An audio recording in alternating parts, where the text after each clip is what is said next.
Gagawa ko na atsara. Pinagayat ko to sa mister ko ng pino.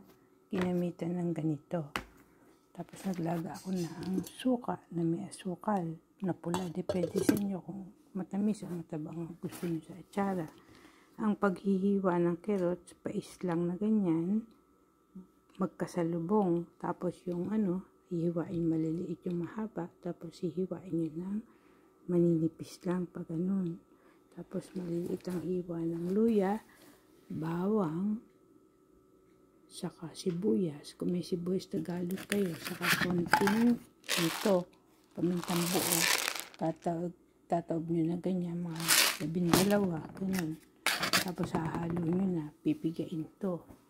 Depende sa inyo kung gusto nyo yung katas nitong inumin, mahusay sa katawan para uminom lang kayo ng sabaw na para ma-digest ang kinain nyo.